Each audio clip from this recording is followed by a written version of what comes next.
What's up, YouTube? How is everyone? I hope good. I am here today with another video. It's going to be black magic versus white magic. I'm actually going to try and get back into my videos that I was doing before that provided information for people. This to me is a very important video because I am a witch. You know, a lot of people know that about me. A lot of people fear me, and I'm the nicest person in the world. I will say though, because I started recording and I had to stop because I didn't mention this in the last one. I am a white witch. I do spells for good things. I do for like protection spells. I do for health spells because I'm a healer, and you know I do that type of stuff. But I will say that I do dip into the occult because I believe that occult is tarot cards. I believe it's the pendulum, and I also use a spirit board, and I've used that since I was a kid. So I actually am a psychic that dips into the dark and in the light, and I believe in both, and that's my personal opinion. Now, do I do anything in the dark to hurt somebody? No. Do I put love spells on people? No. I don't need to. I don't want to, because those things are crazy. I've had one of those put on me many a times, and it's bizarre. Do I seek revenge on people? Absolutely not, because I don't want that to return to me 10 times, times 10. I don't do that. I only do good spells. And like with my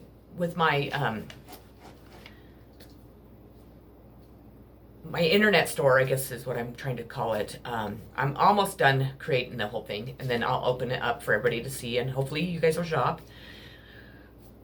I focus on protection. I focus on protection against evil, against negativity, because I have a lot of people that send me psychic attacks. I have a lot of, since I do deal with the dark and the light, I do deal with spirits in that sense and demons and all that stuff, so I have to really, it's not that I really have to protect myself so much, because the divine, I'm protected like 1,000% from the divine. But I still sage my home, and I have a lot of negative friends that come in here, and I'm the type of person that people like to get advice from, and they like to tell me that their problems, and which I'm very welcome to that for anybody to do. But that negativity lingers, and I grew up in a very negative environment. My family was very negative. They still are. And that really made me a very negative person growing up. And I try to avoid that. When I get around negative people, I'm a very strong empath. It just soaks into me. So there's a lot I have to really do. I have a lot of gifts. They're very powerful. I don't even know how powerful they are. I haven't explored each and every one of them. I'm going to. I actually decided to take a couple classes just to learn a little bit more about each one of them, because I think that's important for me to be able to use them and use them correctly, and get all everything I need out of them that I'm supposed to, so I can help people. That's my whole focus on everything in my life, is helping people, because I really, I don't know, it makes me feel good as a person. I don't expect anything in return. I just really, that's my life purpose, and I know it, and I know what my life purpose is, and the biggest one is to help people. So I've been through a lot in my life.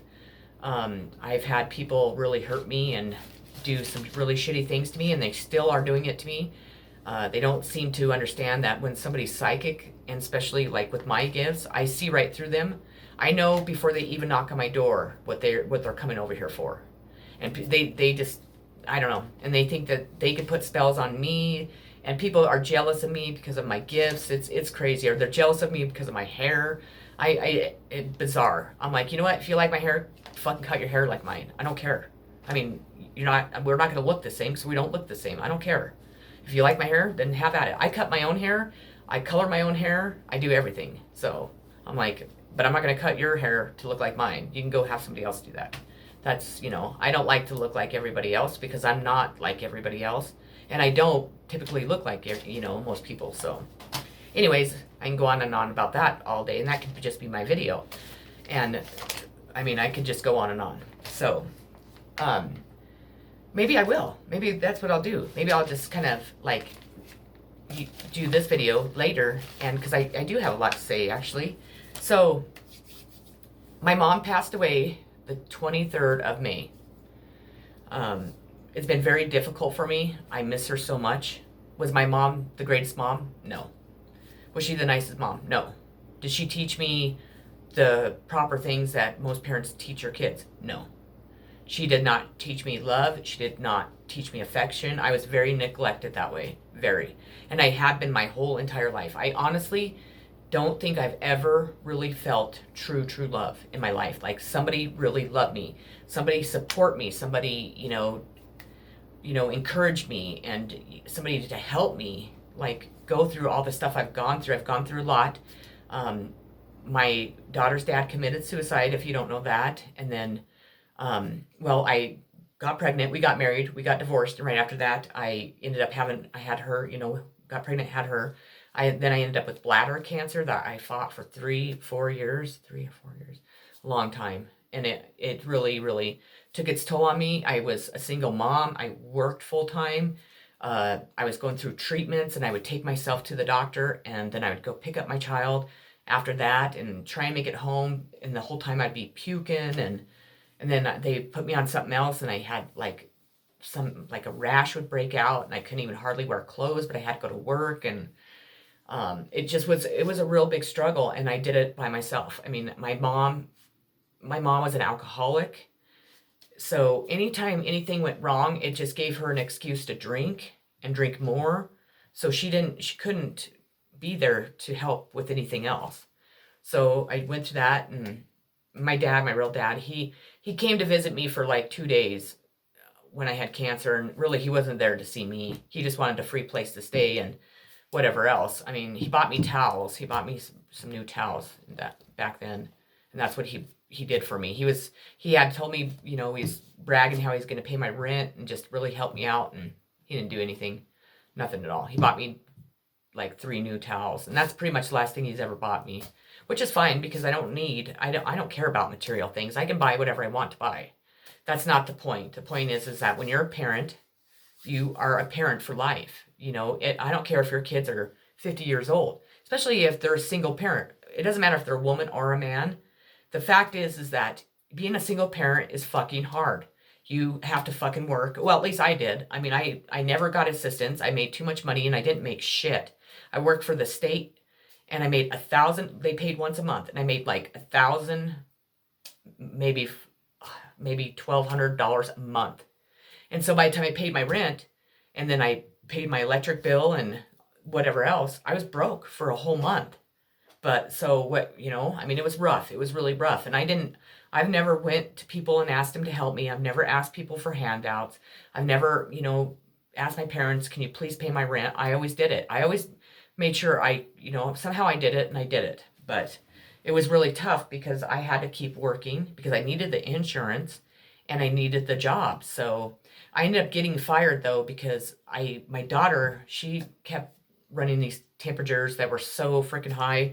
Back then I really didn't, you hear about a kid having a temp over, I think it's, now I can't remember. I think it's like over 105 or something. Well, she was running like one at like 109 or, whatever. Well, then I would start doing it. So then I'd be up with her all night. She'd be sick, but then I would instantly catch it because I was, my immune system was so shitty. So I'd be sick too. And it was awful. It was awful. Definitely awful. That was like one of the hardest things I went through. Well, then after that, her dad, we had been divorced for quite a while. He committed suicide, and him and I were really close. He was definitely one of my best friends ever.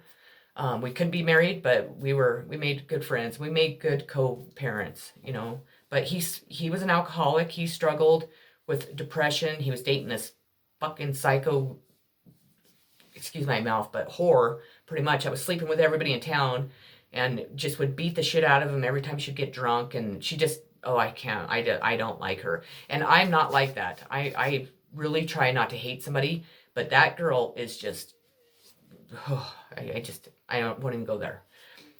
Well, so that went on. Well, at first his family was really supportive. They were going to help me and, and all this stuff. And no, it got to the point where they, I was calling because she wanted to go over and see her grandparents and play with their cousins, but they were always too busy. They were always too busy with all the other kids. And what it came down to is my daughter said to me one day, she goes, if they don't, I'm going to give them 1 week, Mom. And if they don't see me in this 1 week, I'm done. I'm not going to do anything. I'm done with them. And I said, okay, it's you decide. Because I would never do that. I mean, that's horrible. Well, 2 weeks went by. She gave him 2 weeks and no sign of him. Nothing. And she did. She told him, I don't ever want to see you again. Well, then, of course, it was all turned around on me. And they started telling everybody I was a drug addict. I didn't work. And just what they've always done to me since we were married. Because when I divorced my husband, of course, I was a big piece of shit. I was sleeping around around town, and I wasn't.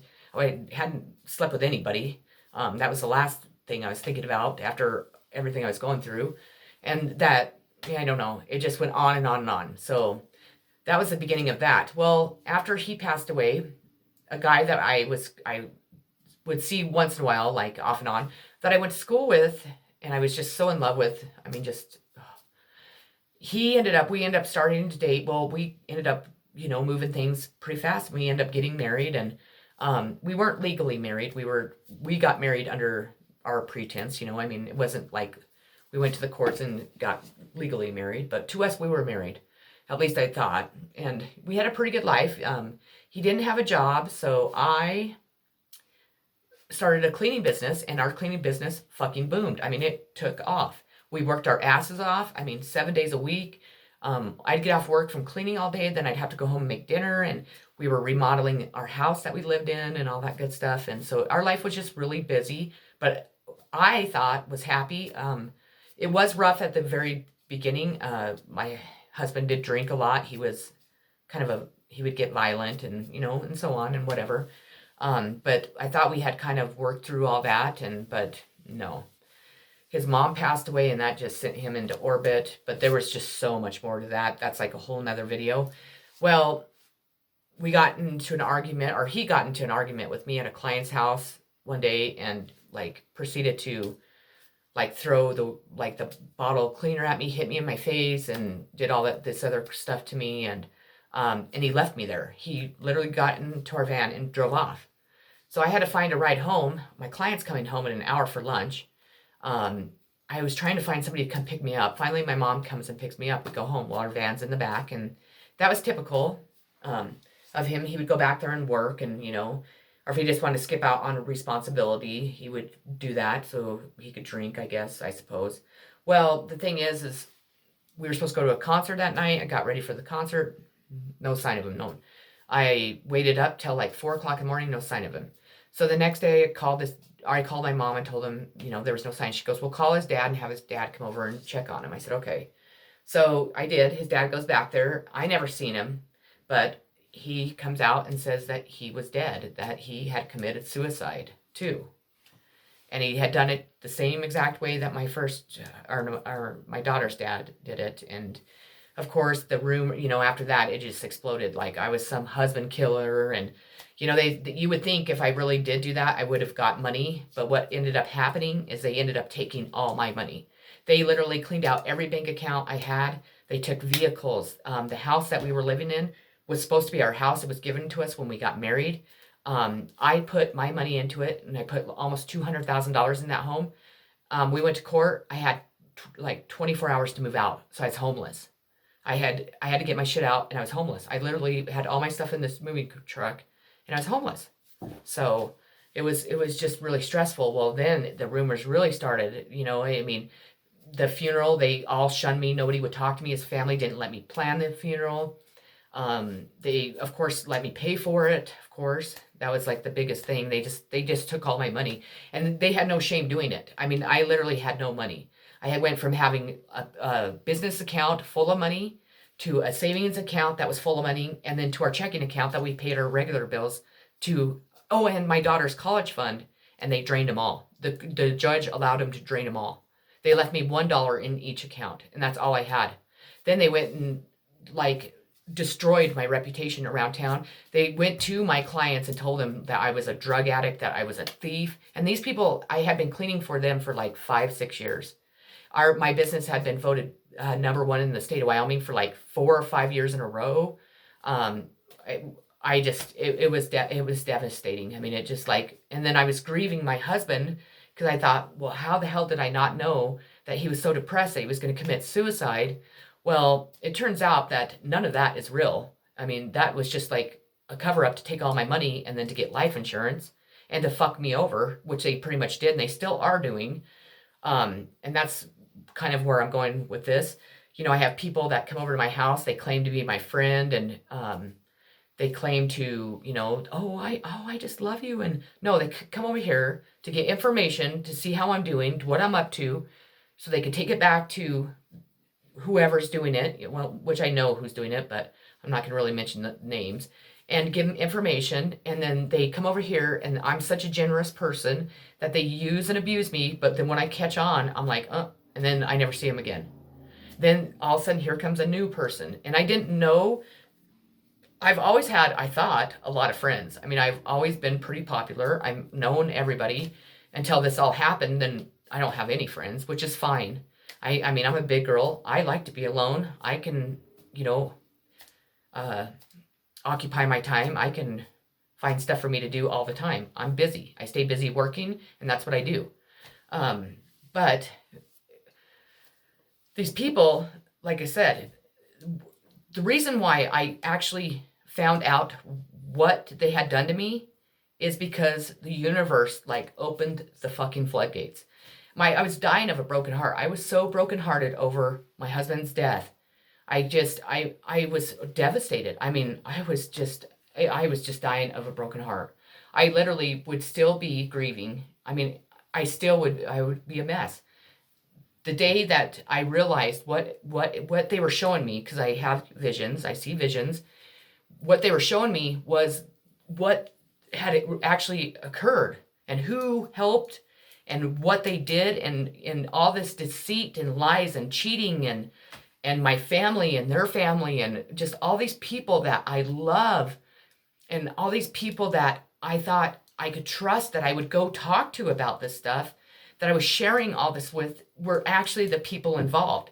And when I would kind of clam up, that's when a new person would come in, and I would, you know, I needed a friend. I was like, I need somebody to talk to. I need somebody to make sense, you know, help me make sense of all this. Why would somebody do this to me? And why is it people that, you know, we're talking like my mom and my dad and my brothers and my, you know, and my cousin. I mean, it just goes on and on and on. It was devastating. And at the time that this started, I was living at my parents' house because we had moved to Wisconsin. Well, my mom got sick, so I moved back to help take care of her. And this is where it started, was at their house. And I've always had gifts, but I repressed them for many years because I'd always get in trouble. I'd always get a spanking or whatever, or grounded or whatever, if I ever spoke about what I seen and or what I was hearing or what they were showing me, because my family just, I don't know, I don't know if they didn't like me. I don't know if they were intimidated by me. I don't know if they were scared of me. It was something, because they treated me like this my whole life. They still do. You know, my mom just died, and my own brother, my own flesh and blood, can't even call me to see if I'm okay. We tried to call him, but he told us to leave the Villalpando family alone. Well, I am the fucking, who do you think I am? I'm a fucking Villalpando, you dumbass, you know? I'm like, who does it? But he said it to my daughter.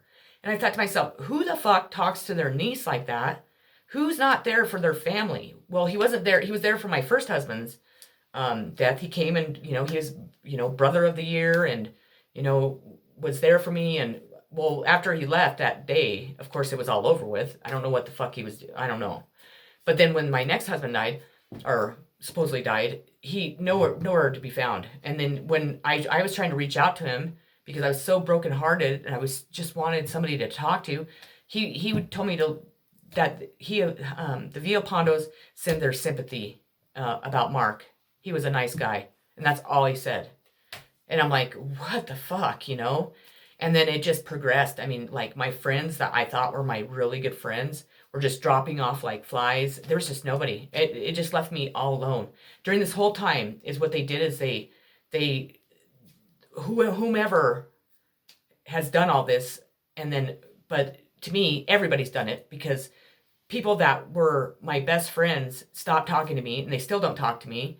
And what it's going to come out is, it's going to come out. I know it is, and I know it's going to be soon. And then all these people are going to be like, "Oh my God, she wasn't crazy. Oh my God, how did she get through that?"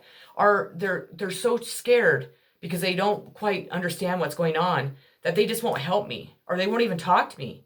Like the other day I got a hold of, it was one of my brother's best friends. He grew up with him. I thought, I was like, I really needed a friend. I really needed somebody to talk to and to try and make sense out of some stuff. And he said, do not, when I messaged him, he goes, I feel for you, but do not involve me, period. And that's pretty much what he said to me.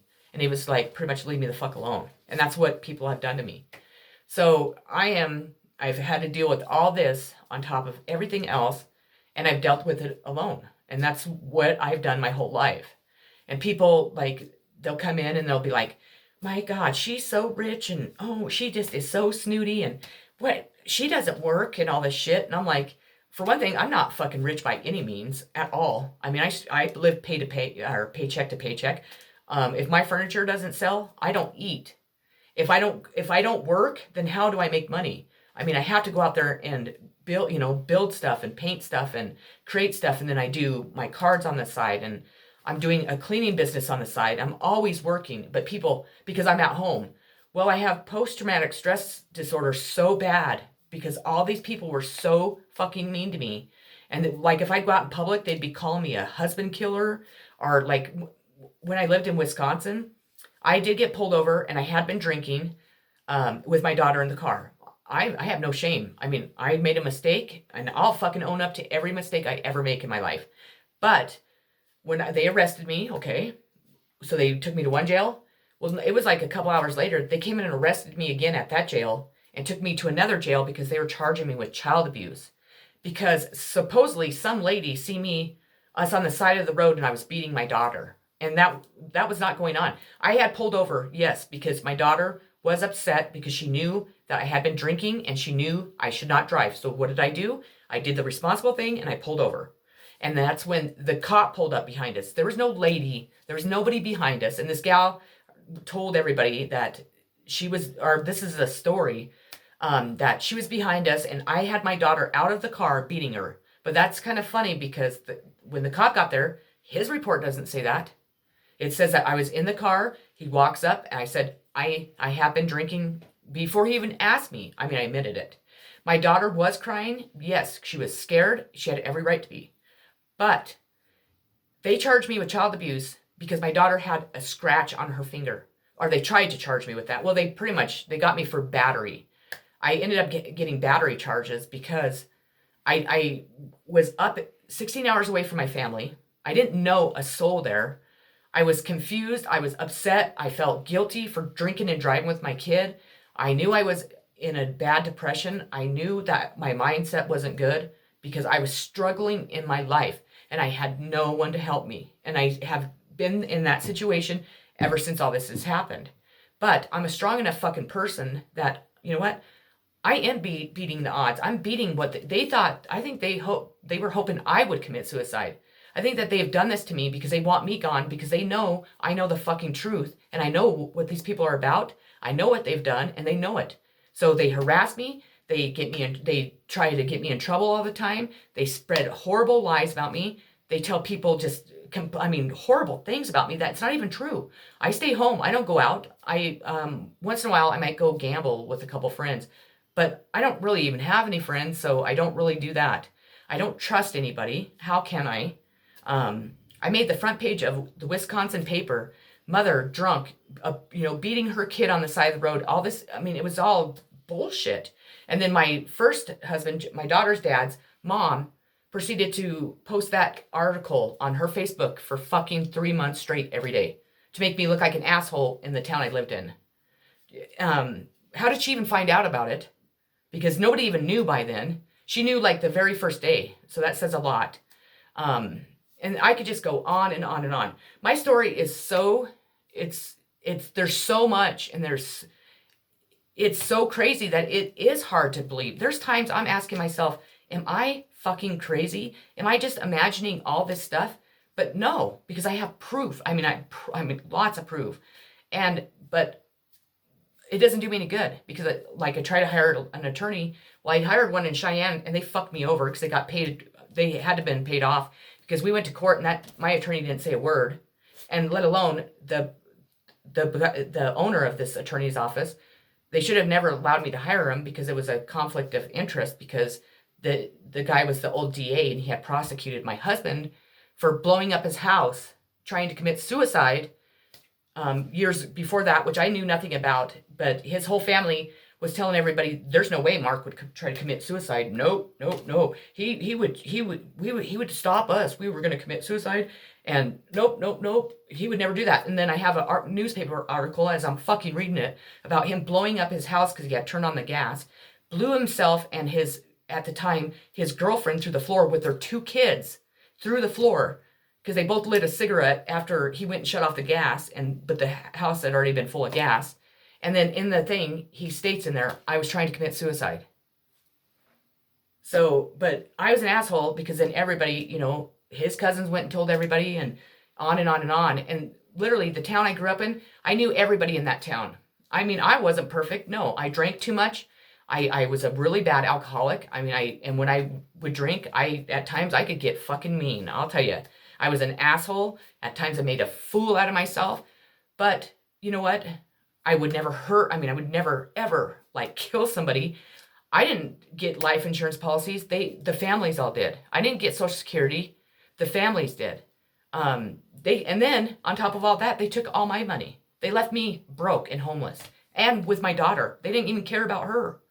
So I don't know, but it's continuing to this day. Well, anyways, the whole town shunned me there. Nobody would talk to me. My business went under, like I said, and so I had no choice but to move. So that's how I felt. Well, then I moved. Well, it didn't do me any good because I tried to not let anybody know where I moved. The only person I told that I moved was my parents. By then, by the first day, my father-in-law, or my ex-father-in-law, he had already talked to the post people up there and shit and had his name on my mail. When my husband died, he went to the post office and literally had him stop all my mail, my business mail, my personal mail. My husband didn't get mail. He didn't have any fucking credit. He didn't have shit. It was all in my name. And they were allowing my father-in-law to pick up my mail. And they allowed him to do it because he said that I wouldn't give him his son's mail. And that was on the first day. Well, on the next day, they served me with a notice to quit to kick me out. So you can't tell me that this wasn't planned. I mean, you can't just, your son just dies and you already have a notice to quit. You go, well, we knew he was going to die, so here you go. And I took him a long time because I avoided it and it was bullshit. Well, and that's like a whole nother thing, but I ended up having to get a restraining order against them because they were harassing me so much. I was beat up really bad in my backyard. This big man attacked me in my backyard and slammed my face down on the ground and all kinds of stuff. And you go now to get those police reports, they don't exist because they don't exist. When they came to investigate my husband's suicide, they were there 30 minutes, if that. There's no way they can investigate it. They ship him down to Colorado here in Wyoming to get autopsies. It was less than an hour from the time they left till the time they called me with his autopsy report. Well, it takes an hour and a half to get to where they were going. You read the autopsy report, it's a fucking joke. There's misspelled words. I mean, there's so much, but no one will help me. It's like everybody's either too afraid or they're involved. And so here I sit here like a sitting duck, like just waiting for somebody to come kill me. But I'm not going to just hold up in here and not talk about it because you know what? If something does happen to me, at least maybe somebody might care and they might do something about it because they're doing this to not just me. They're doing it to a lot of people and they've been doing this a long time. And you're talking a lot of money that ends up coming out of our pockets because the rates go up because of fraud and all that shit. And we're talking a lot, like millions of dollars. It's crazy. And, the fact is that, they didn't care that I was having to feed my daughter at food banks. I got to go because my thing's going to switch off. But anyways, I wanted to share that with you guys. I hope it wasn't too much. And I know I talk fast, but my camera only goes till 30 and then I have to have part 2 and I don't really want to do that. But I will, but not today. So I'm going to end it here. I love you all. Thank you for listening to me. I really appreciate it. Have a great day. And if you know anybody that will help me, And, I would really appreciate it if you tell me their name or, get with me so we could talk privately somehow, because I really could use somebody to help me.